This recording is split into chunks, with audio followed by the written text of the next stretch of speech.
The conversation we are having today, part 2 of Dysfunctional Family, and this will be the final part. It won't be a part 3, part 4, and so on.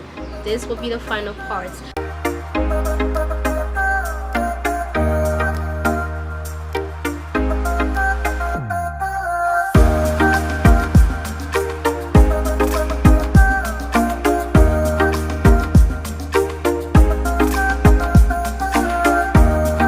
Join the family, share this video, subscribe to my YouTube channel, like my Facebook page. Let's build this community. Let's build together, grow together, learn together. Okay, let's learn together. Comment down below where you're watching from. You already know me. I would love to get to know you all as well. I can only know you if you introduce yourself. So comment down below. Let's chat. Join the chat room. Don't be afraid. Let's talk. Let's get to talking. This is part 2 of Dysfunctional Family. And yes, this will be the final part. It's not going to be a part 3, part 4, and so on. No, this is the final part. Let's get to talking. From my previous presentation, by now you all know that dysfunctional family is characterized by disrespect, abuse, and that is physical abuse, verbal abuse, and emotional abuse. Conflict, household broken system.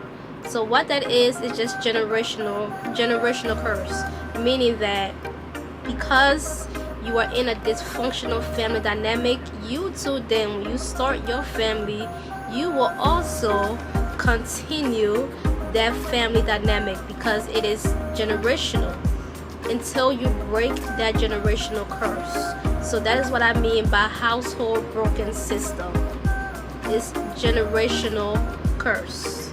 Deception, hypocrisy, misbehavior being ignored and not corrected, bigotry, and pride. So you all know this from my previous presentation. So I want us to continue on dysfunctional family. That is the conversation we are having today, part 2 of Dysfunctional Family. Let's get to talking. In dysfunctional family, relationships amongst family members are very, very tense. Very tense. You're walking on very thin line. Very tense in the home. But when other relatives or outsiders are around, the atmosphere suddenly changes. The parents put on this act that there is love and togetherness in the home. They are pretending amongst relatives and outsiders. Relatives and outsiders are under the false impression that their home is filled with love and togetherness, when in reality it is far from the picture they are creating to the relatives and outsiders. They are only protecting this image that they want the world to know, and lying that there is no favoritism in the home and there is no one being mistreated. Pretend amongst relatives and outsiders. Ways to identify that it's just an act is all an act, just by the way it is dramatized, just by the performance. It's not natural. It don't look real. Whenever someone mentioned about the child that is being mistreated, they will speak highly of their child. They will put you under the impression that there is a good relationship or there is love that they have for their child, and it's really not. Relationships amongst family members are very tense, ending up in neglect, yelling, and screaming. When one parent is perpetually, continuously, and regularly separating the children with diabolical hatred, the children grown up in such family believe that is normal. That atmosphere, that environment, it is normal because that's all they know. So they'll grow up believing and thinking that it is normal. The whole thing is natural, that it is a normal way to live.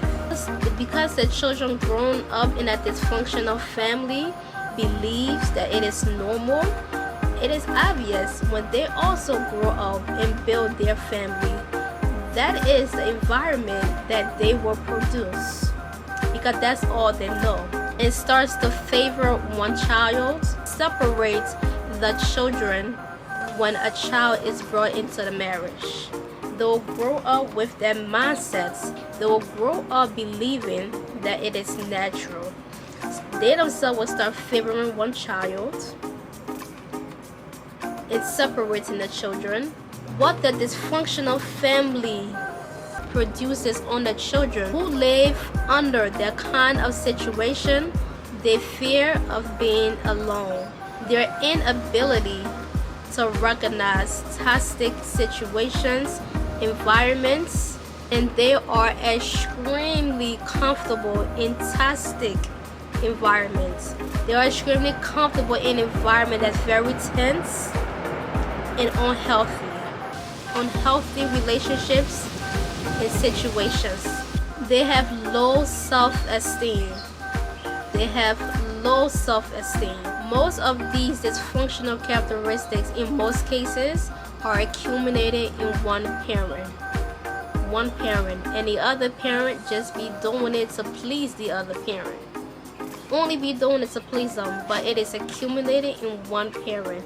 It could be the mom, it could be the dad, but it is one parent, and the other parent only trying to please the spouse with the sole intention to make his or her children look better over the child who are brought into the marriage. So that parent is trying to devalue that child. The child who is brought into the marriage, that parent will do any and everything to devalue that child and make their child look better over the other child. What that parent does not understand is that children who are brought into the marriage, who are treated like they are nobody, they tend to grow stronger based on the treatment melted at them in that dysfunctional home and perform better in society, unlike those spoiled brats who depend on their parents, who have low self-esteem and everything. They depend on their parents. Dysfunctional family only continues because one parent is being manipulative. So intention is to be evil. They whisper things in their children's ear and separating the children and pretend that they are not the one coaching them, teaching them. What you don't understand is that no sin goes unpunished. You must reap what you sow. We are all on borrowed time. We have to answer to God at the end of the day. We all do. And those are the ones in society that people have respect for. But their home is chaos. There is no stability. There is no structure. There is no togetherness and love. Yes, there is no such thing as perfect. No one's perfect. The only perfect person is Jesus Christ. No one is perfect.